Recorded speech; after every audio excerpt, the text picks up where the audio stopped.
welcome to the Good Boy Podcast, the monthly dog story telling show. I'm your host, Ilya Alexeyev, and today I am joined with a special guest, and for a couple different reasons. I am with a former coworker of mine, Jonathan. How's it going? Hello, I'm great. You have an extremely interesting dog. Yes, very interesting dog. And I've barely briefly met your dog, but just from what people have told me and what you've told me, some interesting things. So you have a Shiba Inu named Suki, correct? That's correct, and I like to say that I got I got into Shibas before they were cool. Yeah, and so how old is she? She's 12 years old. We got her, I think, 2008-ish, and she was about 8 weeks at that point. Yeah, just about 12. And so, obviously everyone wants a puppy, right? Or a dog in general. So what was your what actually pushed you to get a dog? Okay, so this is really interesting. When this was earlier in my marriage, I've been married for 15 years now. So at the time, we were about 3 years married, me and my wife, and we didn't want kids at the time. And we thought, well, we do want something cute in the house, so why not a dog? And the question of breed was kind of up in the air. We didn't want something too big, not something too small. We were thinking, what breed should we get? I think at one point we were like, should we get a Jack Russell? Those are pretty cute, right? But the way it actually ended up happening, it's kind of a funny story. So I was getting a haircut at my local barbershop, and this Shiba Inu just walked in. I didn't know it was a Shiba. Back then I was just like, what is this foxy looking dog? He just walked in off the street into the barbershop and came right up to me and just looked at me. Yeah, and I was like, what, whose dog is this? Like, what is this? And the owner came in shortly after to grab the dog. I tried to reach out and pet the dog, and it just kind of ran away. The fact that it was off leash is a little crazy to me, knowing the breed, but it was that moment when I locked eyes with this adorable little dog that I was like, I got to find out what dog this is, and that's the one we're getting. And I think it was around the same time that Cesar Millan was aired this one episode where he was, helping this lady who had a Shiba who was always bolting. And I was like, what dog is that? I think that's the same dog, that foxy dog. Let's get one of those. And that's basically how it started. That's how we decided to get a Shiba. And so where did you said she was 8 weeks? Yes. And so where did you actually get her? So we got her from there is, at the time, I don't think they breed anymore, but there is a show dog breeder in Campbell that we reached out to. They did Shiba and Akita. And I think we were told that we had to get on a waiting list.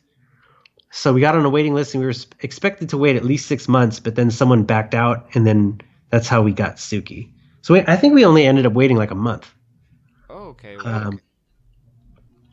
Yeah, but Campbell, California, it was C&L Show Dogs. Her father was a champion of something. And he came directly from Japan. So she had a pretty good pedigree. And so, was it, since you wanted this particular breed, did you just dog's available, we're going to get it? Or were you well, let's meet the dog and see? Or were you just we're getting a puppy, this is the breed we want? We definitely just dove in head first. I didn't really, and there is some risk there when it's your first dog. Any Shiba owner will tell you that a Shiba is not a great first dog. And we heard that, we read that, and we were like, we don't care. I feel a connection with this breed. Like I gotta have one. So we did meet Suki before taking her home. But we had already put money down on her, so okay. It was gonna happen. And growing up, did you have dogs in your house? No. I had a rabbit at one point. That was the furriest thing I ever had in my house as a child. And then what about your wife? No pets. Okay. Yeah, so this was just, we were totally going into this like complete noobs. And so do you remember like when you first brought her in your house and like how she acted or like how you felt, like kind of like paint a picture? Yeah, so when we first, I still have a picture of her when I first, like on the first moments that we spent with her, like when we brought her in the car. And that was when like that was when the first iPhone was a thing. So it's like, oh, I can actually take a cell phone picture of her. Yeah. And so I have this really, really crappy, noisy photo of her first getting in the car from my crappy iPhone camera. And she looked really sad, just separated from her litter. I remember we were just kind of freaked out. Like, does she need to pee? Like, when does she need to pee? I don't know. You know, she would start whimpering and we'd pull the car over and like let her go to a patch of grass. Like, so there's this constant like, oh, what do we do? What do we do? What do we do? When we got her home, I think we were just really stressed out because, you know, she wasn't potty trained yet. And so she'd pee on the floor. Yeah. And she would you know, bite stuff and want to go through stuff. And so you're like, okay, I got to keep her in the kennel. But then she hated being like, to this day, you cannot contain her. And actually Shibas are pretty famous for being escape artists. Like that, you can't put them in cages or whatever. They just hate it. Especially Suki. So we had to. It was this constant kind of, oh, do we put her in the kennel and have her like fuss the whole time, or do we let her out and she just destroys everything? So it was really, really stressful for the first, you know, couple of weeks. When she'd have an accident or something like that, you know, you have this feeling like, oh, I guess I suck at taking care of dogs and I'm really bad at training. Like, you know, you go through all these things, yeah. and looking back, it's really funny. Like we laugh about it, because if we were to have another dog today, like we would not freak out so much. But mostly being really freaked out, but also it was just so much fun. She was such a hoot. Like when we would take her out, oh my God, we took her out like the second day. No, it was the next day after we brought her home. We just kind of took her out to an outdoor mall, and like back then you didn't see Shibas around. Like they're everywhere now, but back then it was just mind blowing to see a Shiba puppy. And she looked like a little teddy bear, and it was just like people would just. It was like being a celebrity or something. We were just trying to walk through it and shop, but people were just completely hounding us. And she also looked like because of the pointy ears, like and the fact that she's kind of orange, like from the back, she looked like a cat. It's like, what's this big cat doing here? Yeah. So we, you know, we'd be holding her and like out to eat or something like that. And people would be like, you'd hear people say, is that a cat? And we kind of turn her around. They're like, oh my God, that's a dog. But she was like mind-blowingly, ridiculously cute when she was a puppy. Like we couldn't go anywhere with her without being like completely hounded. It was great. I definitely know what you mean, like by the celebrity thing. So how I experienced is that is when we got our second dog, like going for a walk when you have two dogs, people are like, "Oh, those are great dogs." Like people always have a comment if you have two dogs. Like where I live, exactly, there are like tons of people with dogs, so it's like whatever. That's just a cool dog. But it's like, whoa, two dogs. That's like double. Like I don't know. Like it's like you get like way more attention for whatever reason. And of course, puppies always grab attention. Definitely, I think puppies are definitely worth two dogs. Yeah. There's got to be like a some sort of conversion chart somewhere. Yeah. So at first, were you like, did you think it was going to be easier to train a dog or like handle a dog? Did I think it was going to be easy? Well, so we did do kind of our due diligence in reading up about the breed, and the training techniques. And, we really put a lot of effort into educating ourselves, particularly about Shiba Inus. But did we think it was going to be difficult? Yes, because we kind of going into it knew that Shibas tend to be very independent and headstrong and difficult to train. Even to this day, getting her to come to you is like a mixed bag. Anything you ask her to do is kind of like, well, what's in it for me? But we also took her to lots of we did a lot of classes with her, like training classes, behavior classes. Got her super socialized. So I think we knew going in that it was going to be a challenge. So we weren't too freaked out when we were really kind of getting into it with her. Okay. Cause every time we've gotten a new dog, for us, it's you're always like, oh yeah, I just forgot all these different things that I have to be aware of. Oh, he might want to chew whatever, my shoes, or just all sorts of random things that you forget. And you're like, oh yeah, I have to re-change the house.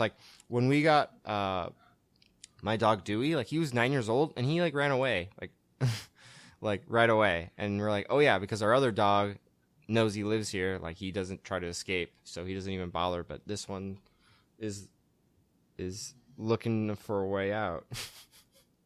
Oh yeah. She's not this way anymore, but Suki was definitely a bolter. If there was an open door, she was gone. And we did have a couple of scares when she was a puppy. And when she's these days she's not as fast, but when they're 6 months old, you're never going to catch them. Yeah. So I've had times where she would go out the front door and I would just get in the car and I'd have to drive past her. She's just full speed down the sidewalk, and I'd have to drive past her, park or pull over or double park, whatever, and then get out in front of her and just try to tackle. I've literally tackled her in the middle of the street. I've had her bolt out of her puppy play group, get out of our hands and just bolt away. And in the middle of the Mission District in San Francisco, crazy traffic, 4 lanes, cars coming. I'm going across the street it's in one of those movies where they're running across the street with their hand out and cars are going. You're like, wait. and that's happened a few times, and that wasn't very fun. There's always that there's always that in the back of your mind, you can see your dog getting hit by a car and you're just desperate and running as fast as you can, and you just can't catch them, and they think it's a game. Yeah. And it's not a game for you. It's do I power walk? How fast can I power walk before they start thinking it's more of a game? And if I run, they definitely know it's a game. And if I walk too slow, will she go beyond the horizon? And you won't be able to catch up. We learned something kind of effective as long as she's within throwing range. She bolted out of a park and try to get across the street, and then my wife was like chasing her and threw her jacket at her. And as soon as the jacket like kind of grazed her, her backside or whatever, she stopped. Oh, so like it hit her and then she stopped. Yeah, she was like, "Oh, what was that?"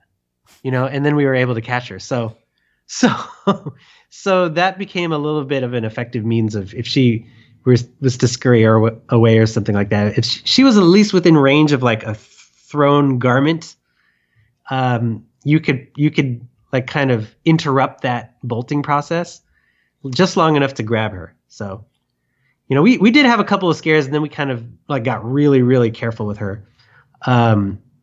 But as the years went by, I think by the time she was like 3 years old, like she was surprisingly, she was not a bolter anymore. Like we could actually go, to an off-leash dog park with her, or to the beach or whatever, and just have her off leash. And she would kind of, when she was younger, she might stay with us, but just kind of like stay within a pretty significant geofence, like 100 yards. But she would keep her eye on us though, and not like just go over the horizon. And then as she got older, like 4, 5, 6, that geofence became smaller and smaller to where like we could go hiking or something like that, where off leash dogs are allowed. And she would just kind of, stay close to us, which is pretty surprising again for this particular breed. And now it's like, she's really like that. Like we could walk her off leash if we wanted to, although we don't, and that's irresponsible. But if we wanted to, we could, and she wouldn't like, run away. So I was gonna save this for later, but you kind of prompted me. So you mentioned garment, and you probably are gonna know where I'm going with this. So someone told me, oh yeah, Jonathan's on Wikipedia. I was like, what? It's like, yeah, his dog's a meme. I was like, what? So do you wanna like, go into it and explain all of that? Yeah. So before the Instagram days, Flickr was kind of a big thing, and since I'm a photographer, that's it used to be kind of a hub for, I don't know what it is now. It's just like Instagram used to be kind of photography focused, and now it's just kind of just like a small Facebook. Yeah. Yeah. Now, it's very different now. But Flickr used to be like a lot about, photography, and that's actually how I made a lot of friends, who are interested in the same, artistic expression as me. So, I've always been interested in photography, but it really kind of picked up in 2009 or 10, like shortly after I got Suki. I started really getting back into photography, especially digital photography. I'd, shot on film before that. I was particularly interested in kind of, off-camera strobe lighting techniques. And so as I was developing, kind of my skills with that, the obvious subject was like my brand new dog. So you see a lot of people do kind of,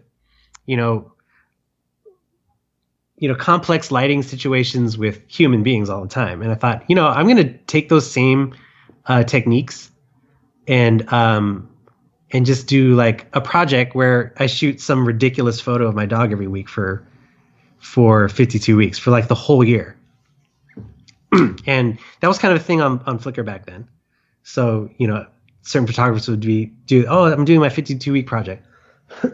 So for me, it was for Suki. So and it was for me, what I wanted it to make sure it was very like strobe lighting focused. And so, one of those weeks, I was just constantly trying to come up with something new and fresh for every shot.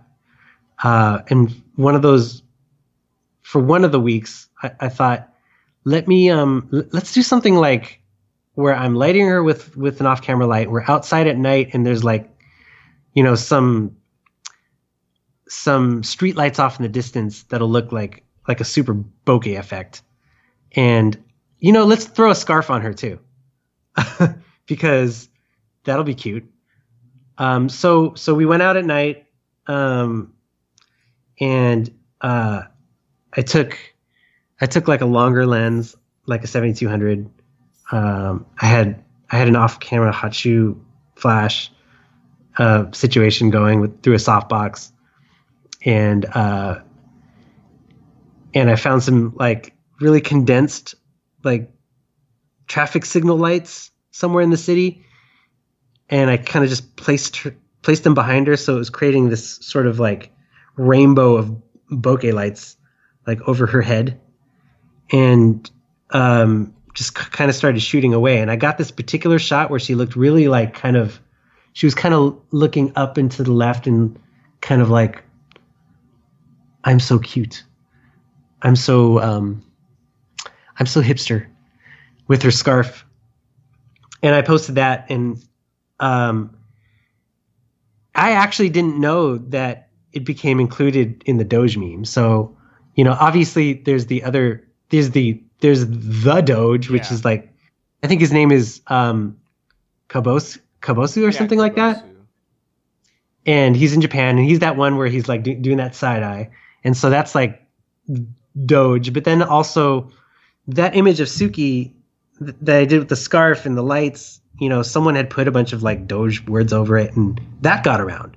And I didn't even know that until a workmate pointed it out. He was like, "Hey, isn't this your dog?" And so, yeah, if you go to Know Your Meme and you look for Doge, you'll see Suki if you scroll down. Yeah, no, I see it right here. Yeah. So the coworker told you about it. Like, I mean, I haven't really used Flickr too much. Like, do they have like analytics for like how many people have like viewed your picture, and like, did you see like any like, whoa, like so many people have seen this picture, like way more than normal?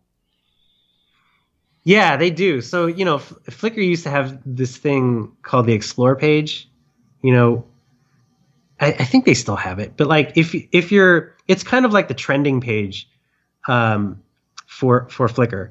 And so I just kind of noticed that Suki kept on getting on that front page, like a lot. And so that drove a lot of traffic to my account and to my photos. And I think that was, I don't know if I ever noticed the spike, but it was just a lot after she started getting on that trending page.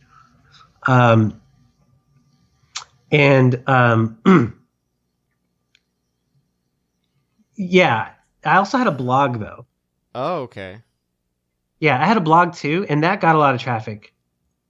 I think I did a particular post with her with that image, and I think I saw a spike there. And that was a WordPress blog that I don't really maintain anymore. I mean, does anybody really do blogs anymore? I don't know. But and was this just like a personal blog, or was it like for your photography stuff? It was a little bit of both. Okay. It was mostly about photography though. Like I would do I would do like camera reviews and stuff back in the day before people did like vlogging camera reviews. So I would review cameras. And when I first started, it was just cameras that I would buy, lenses that I would buy. And it's funny because like I remember, obviously we both worked at the same place for a long time, and it's about photography equipment. And I actually remember, I think it was Rico, one of our workmates. He was like, "Hey, I was searching for how to do a certain something with a Fuji camera, and your blog was the first hit." So, whoa! If you want to know how to do high speed sync flash with the Fuji X100, you'll probably find my blog. So what was your kind of like general reaction like when you saw like you kept seeing it on like the trending page? Were you just like surprised, or were you like happy? Like what were you thinking? I mean, it was pretty cool. I mean, I imagine it's what it feels like if you get a lot of views on your YouTube video or something like that. Obviously, there's no money that came from it, Yeah. um, but it felt pretty cool. I think the the greatest part about it wasn't so much that oh, look at all this attention I'm getting. I think it's that I was able to connect with even more people because of it, particularly with other people who love photography.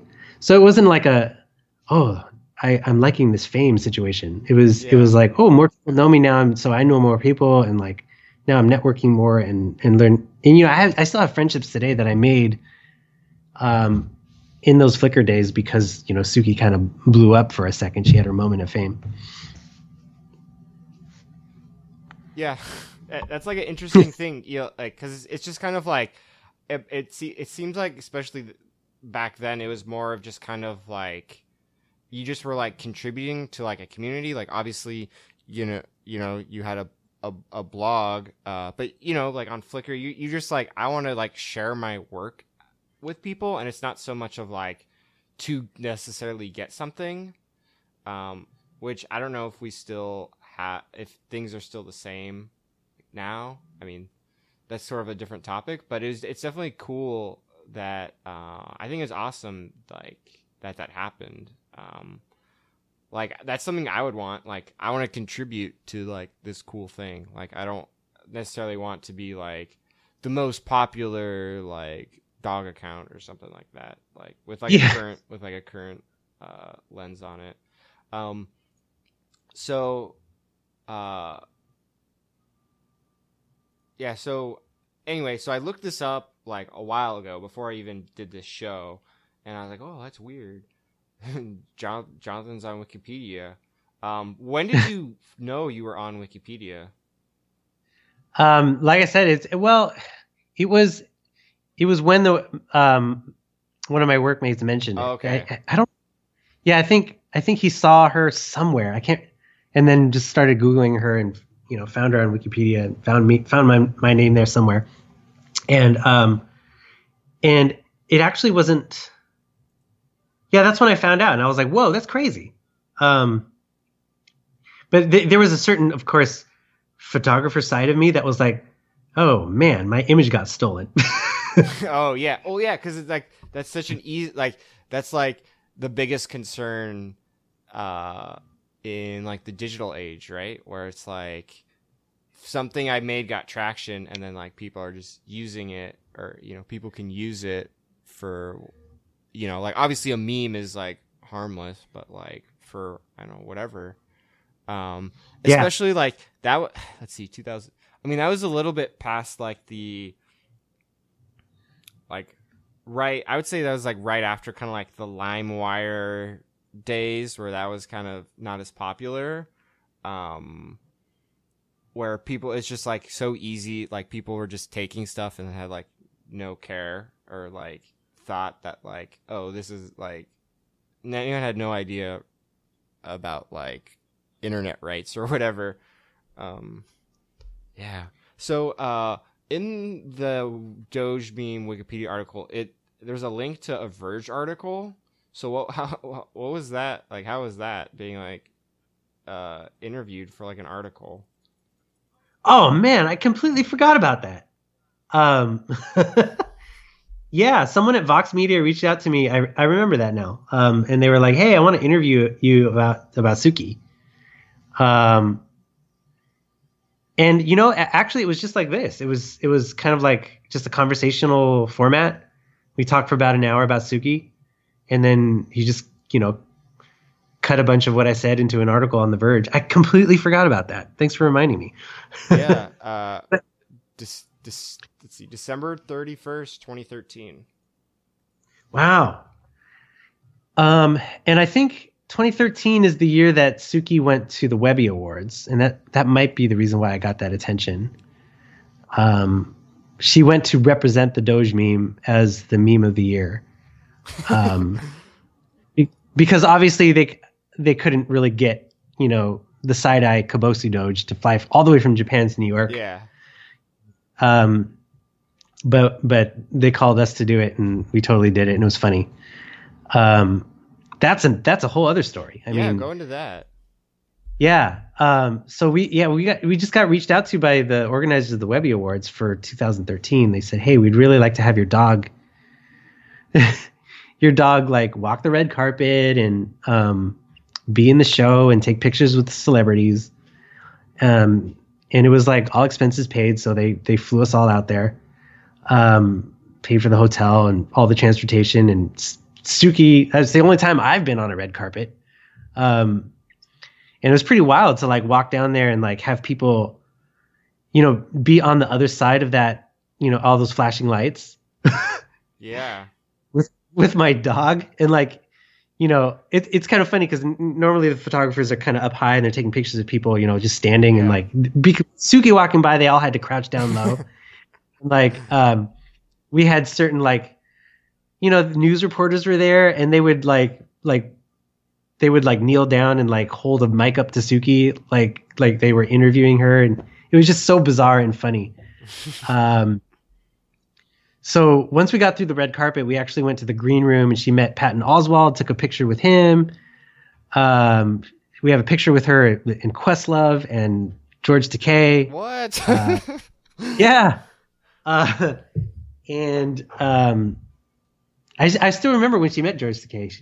He was like, "Whoa, Japanese dog!" And it was great. And you're a big Star Trek guy, so. Oh yeah, I was. Oh my god, my mind was blown. It was crazy. It was crazy. And who else was there? Fred Armisen was there. What was this? Of the course, Webby Awards. The Webby Awards. It's like it's an award show for the internet. Yeah, I've heard. I've heard of it. And it's crazy. Like really famous people go there. Yeah, it was. We totally went to that. That was quite an experience.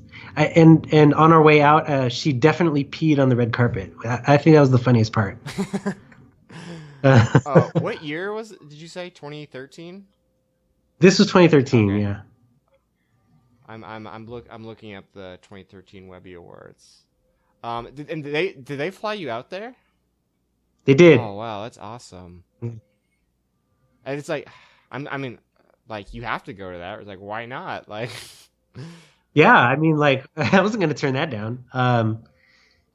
It was kind of a whirlwind and pretty stressful, because you couldn't really relax the whole time. You're trying to handle the dog, and like there's all this stuff going around. There's famous people everywhere. There's photographers and lights, and like it was a lot.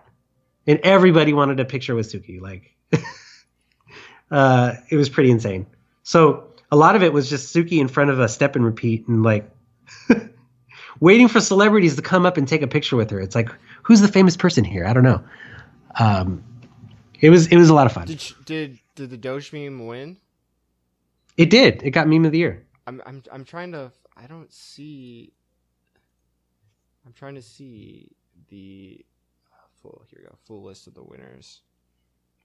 That's crazy. And you're like, it's like an awkward thing though, because it's like, oh, they're here for like Questlove met your dog, like he like kind of met you, I guess, right? But like, right, it's like a weird thing, right? Like, yeah, I know. It was all about Suki. I was kind of like, yeah, that's my dog, but it wasn't me that was famous. It was her. Yeah.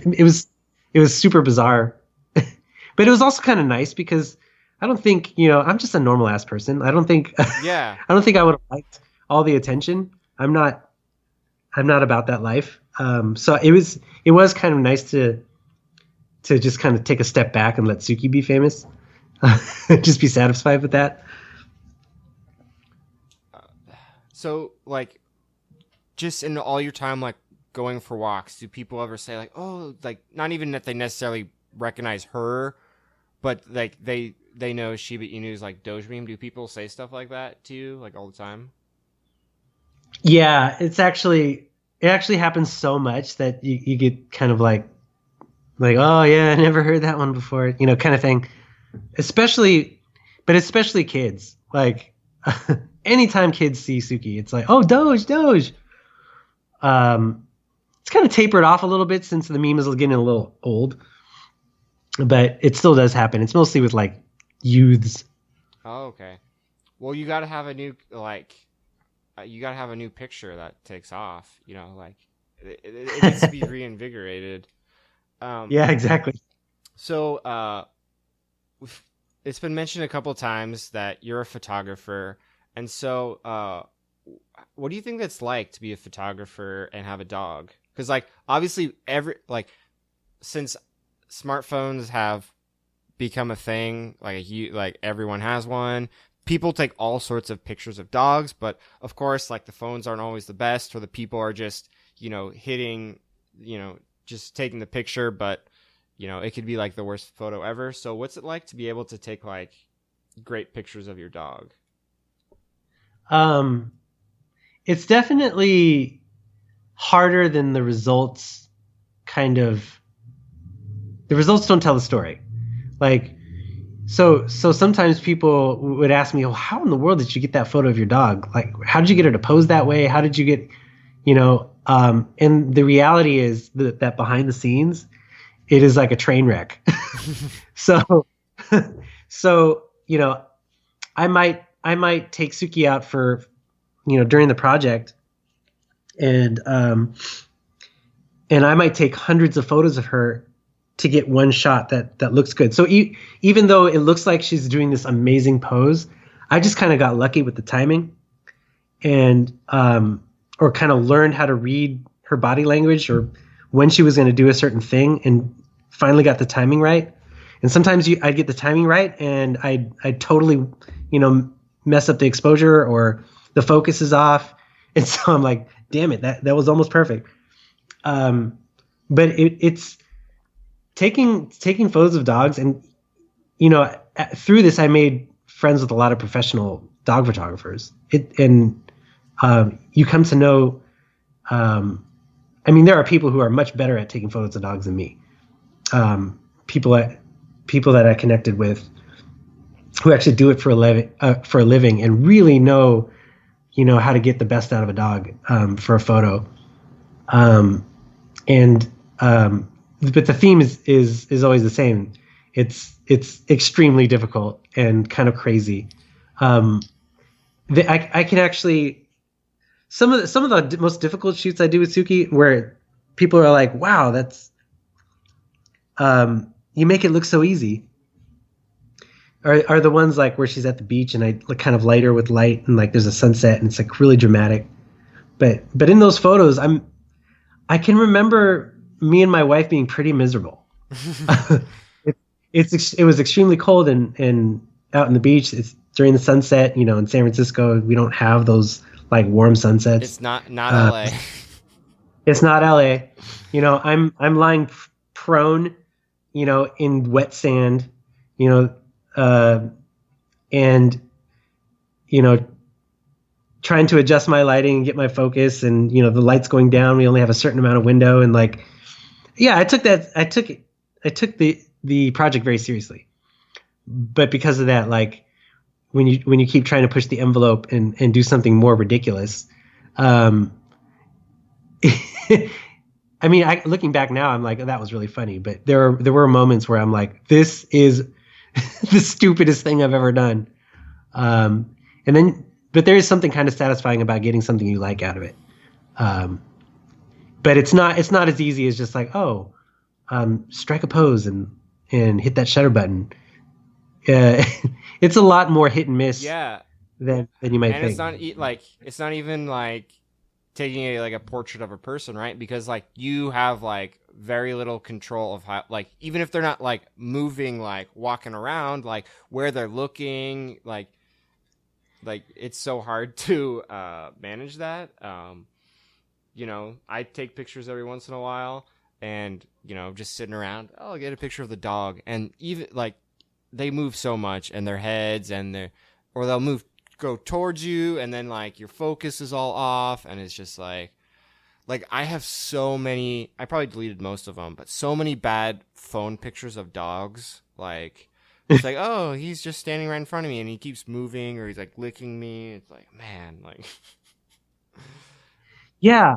I guess that's kind of the good thing about the fact that I use strobe lighting so often. You tend to have a little bit more control over um, freezing your subject, because the dog's just going to squirm and move and do her thing. Um, the way I kind of approached it is I'm not going to, already you're not in a studio. I'm trying to, my project was kind of like bringing the studio to the field, and taking studio like portraits in an outdoor environment, in different outdoor environments. So you basically have very little control, just like you said, especially because it's a dog. So it was more about kind of letting Suki do her thing and kind of moving the studio around her. I had my wife with me holding the off-camera light, or and after a while, she actually got really good at understanding like where the light had to be placed to get, the lighting pattern that we were looking for. And just kind of moving around her until she did something kind of interesting or whatever. And I guess we are also kind of lucky in that Shivas tend to be very kind of regal. yeah. And So she's naturally kind of posing almost. yeah, she's always kind of posing. And so when she's standing, she's like super straight up and like her tail's up and like she's kind of looking out, and she's kind of just bred for that. So that definitely helps. And not to say that she's not derpy, because she can be very derpy too. But most of the time, if she's just sitting there or she's just standing there, she's got this kind of presence. And so I'm just kind of, usually when I'm taking a photo of her, I'm waiting for that presence to show up, and just capture that.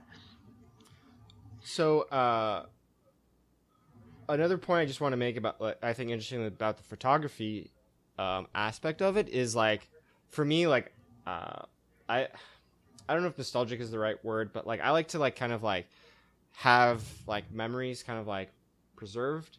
And so like I look back to like the dog we had growing up, and it's like we barely have like any pictures of her, because it was film, and it's like you're gonna use all your film just to take pictures of the dog, like in the house.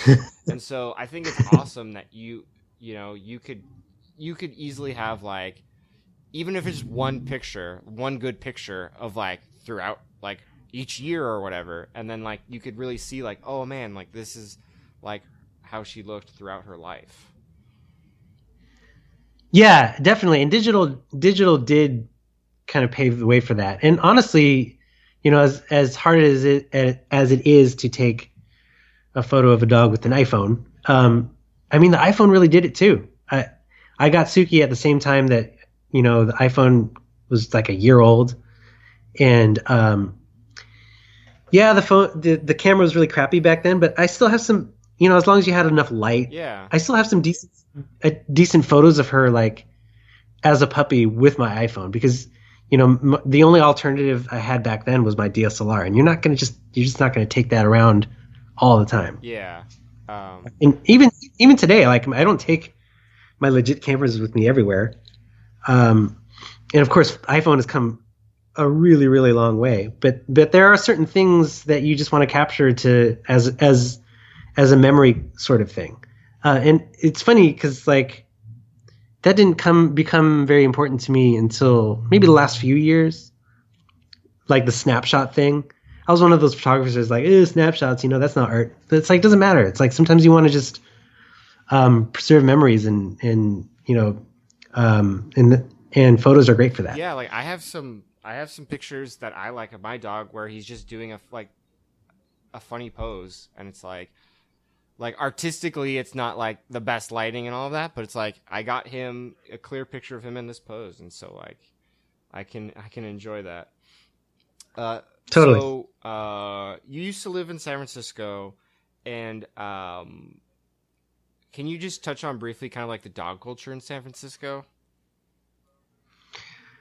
Yeah, let me think about that. Because like Um, what always comes to my mind is like seeing on the news about how like, and I don't even have all the like the full details on this, but like, oh, you're not a dog owner, you're a dog guardian, and just kind of like, there's like a whole different mentality with the dog human relationship in San Francisco than maybe like other areas. Do you know what I'm getting at? Yeah, yeah, I do. I'm not sure if I was exposed to it that much. When we got Suki, of course we did take her to a lot of classes. I'm not sure if we had a lot of friends at the time who had dogs. So, we get the occasional kind of like, um, we get the occasional kind of judgy comments if people thought we were like not doing something right. But also when we got Suki, like I feel like social media wasn't really a thing yet. And for that reason, I can't really piece together what the culture was. But I do know what you're getting at. The whole, you don't own your dog or whatever. Like Yeah, it's a partnership or whatever. yeah. And so speaking of San Francisco as well, did you ever take her to Fort Funston? Yes, all the time. Nice. We actually lived pretty close to it, although we kind of stopped after a while because she would get so dirty. So for We, sorry to interrupt, but for anyone listening, Fort Funston is just like a beach in San Francisco, and you can have your dogs off leash. And like if you go on the right day, there'll probably be like easily 100 dogs, if not more. yeah, it's great. We loved it, and we literally lived like 5 minutes from there. So, so we took her quite a bit, but then after a while, it's like, man, we got to give her a bath like every time she goes there because she gets so dirty. But she loved it, super loved it. Okay, so I think the last I have a couple. They're kind of related. So, how was like bringing your dog to work? I've never done that, and I've had the only dog who would have been able to do that was my childhood dog. All my other dogs are not that well behaved. So, how is it to be able to bring your dog to work? You mean at Yeah, BL? just like in general, is it cool? Like, do you think it's cool? Like, being able to have your dog with you. Like the concept Yeah, of having your dog at yeah. work? I think um, I think that I'm all about having your dog at work. Um, if if the last company I worked for allowed it, it would totally be a thing. Um, dogs do something for you.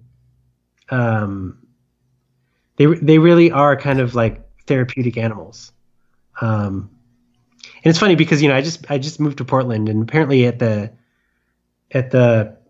PDX airport they have therapy dogs there, just chilling, helping people out with their airport stress. Yeah, I've heard of that. Um, how much better would my working life be if I had my dog with me all the time? Oh my god, um, Yeah, much yeah. better. I mean, I think of it like you're just like like whatever you're trying to like formulate an email or something, and you just stop and pet the dog and like kind of help you process it or you yeah. I don't know. I mean, if I want that though. I mean, a dog. I don't know if I want my dog because I don't want to be responsible for anything they would do. Hmm. But that's also for like the listeners, like a very like San Francisco Bay Area like tech startup. Like, yeah, you can bring your dogs. Like I don't think that's probably like a big thing in the whole country. I mean, maybe I'm wrong, but as far as I know, that's not like a widespread thing. Yeah, I'm not sure. I know there were a few times I went to like the Googleplex, and you just see kind of dogs everywhere, and you're like, wow, that must be nice. Um, I tend to feel like it's a very Silicon Valley thing, but who knows? Yeah. And so you mentioned therapeutic and planes, and so you told me before that Suki was like a comfort animal. So can you talk about like that, like getting her to be that, and what's that like to have? Um, so it was actually it's quite easy if you have mental health issues, which I do. I deal with anxiety and depression. Um, it was just to get her approved to fly with me on a plane as an emotional support animal was basically just a matter of getting my psychiatrist and my therapist to write a letter and get her approved. You have to get approved per airline. So in the last time she flew with me to New York was with JetBlue, and so we did some documentation and got her approved to fly. And Suki is just great for that kind of thing. Not only great for me, but like she kind of lights up the whole plane, you know? She doesn't fuss, you know, she's not the kind of dog that will like poo and pee on the plane or whatever. She just kind of keeps to herself and is really, really, you know, quiet, doesn't bark, you know? So the times we have flown with her, like the crew just completely falls in love with her. But obviously it's really great for me. I mean, the times that I've needed that, I've really needed it. And it helps quite a bit, to have that support. Yeah. And so like, does she fly free? Like, how does it, like, with you? Like, or do you have to pay like for her? As an emotional support animal, I don't know how it is with other airlines, but with JetBlue, it is free. Okay. So I don't have to buy her a seat. She can come with me, and you know, technically, she's not supposed to be on my lap during the flight. They totally let me do it though, and she's kind of too big to be a lap dog, but you know, I did it Probably anyway. More comfortable though. Right? I mean, planes aren't that big. Totally, yeah, totally comfortable. I think of it it's just like I haven't flown too much, so I haven't seen like a dog on a plane before. But I just think of it from like a child like mentality of like, what? There's a dog here? Like this flies instantly better. Like even if you don't even interact with the dog, it's just like that is there. It's just like, whoa, this is way better. Like there's a dog at this party? Like No, I mean it's people in our, you know, area of the plane were like super jazzed about having Suki there. Which was nice, you know. That's the best case scenario, right? You don't want people going like, that damn dog keeps barking and making noise and biting people or whatever. You definitely don't want to get banned from JetBlue for your dog misbehaving. But we have all the confidence in Suki. She's a little angel. And plus, like as well, it just makes it easier to be able to like travel, right? Like you don't have to like, do we put her in like I don't know, what's the word, daycare or whatever, and have her there for like a week. Like we've done that for like a party we had for a day, and it like our dog, when we picked him up, was squealing like a pig. Like that's how happy he was. Oh my god. Yeah, this is like 85-pound black lab just sprinting in place on the harness, squealing like a pig. So that's awesome. I know some people kind of make jokes about comfort animals. I think some people have tried to like exploit it more. Like I think I've heard of like a comfort like parakeet and like all sorts of like other animals. Yeah. So I don't know like how much people kind of push the envelope on that. Try to, but that's awesome. Yeah. Yeah, I'm not sure. I for me it was legit. And I don't know, whatever works for you. I guess a parakeet could work. I don't know. Like, yeah, like I don't even remember if it was a parakeet, but there's definitely a bird. I saw a bird one. Yeah, I mean, I guess whatever works. Cool. Well, I think that's all the questions I have for you. Thank you so much for coming on. I've been trying to get you on for a while, so I'm glad we were able to finally make it work. Yes. My pleasure. Do you want to like? I mean, where would be the best place if anyone's like, I want to see Jonathan's pictures of Suki? Just like your Instagram account? I don't really have a whole lot of her on my Instagram account. Plus, that's a private account anyway. Oh, it is? My personal. Oh, okay. But as far as, I mean, the 52 weeks of Suki project is still actually on Flickr. Okay. Um, and I have a blog called Jonathan Fleming's blog, which is old, but there's still photos of Suki on there. Um, and so that's probably where you can see my stuff these days. I used to have a website, but you know that was when I was actually trying to make money off of photography, and I don't do that so much anymore. I kind of enjoy it for myself. Oh yeah. Has anyone ever asked you to take pictures of their dog? Um, yes. Did you do it? I don't I don't think I've ever done like a paid Oh, you session, didn't. but Okay. I've definitely done photos for For friends. friends. Okay. Like, Did they turn out okay? oh yeah. Okay. Um, I'm used to working with Suki, so working with the dogs is weird. Yeah. It's you have to. Every dog is different, Yeah. So that's again why I wouldn't call myself like an awesome dog photographer. I'm pretty good at taking pictures of Suki. Like Yeah. I'm a good Suki photographer. There are some there are some like really legit pro dog photographers out there that can just work with any dog and their work is amazing. I totally respect them. So I'm gonna call you the world's best Suki photographer. I think I can agree with You that. you can take that crown. I'll take All it. right. Well, thank you so much for coming on. Uh, thank you for listening. If please subscribe to wherever you listen to this. Please rate it. If there's a way to rate it, it helps grow the show. I want to make a push to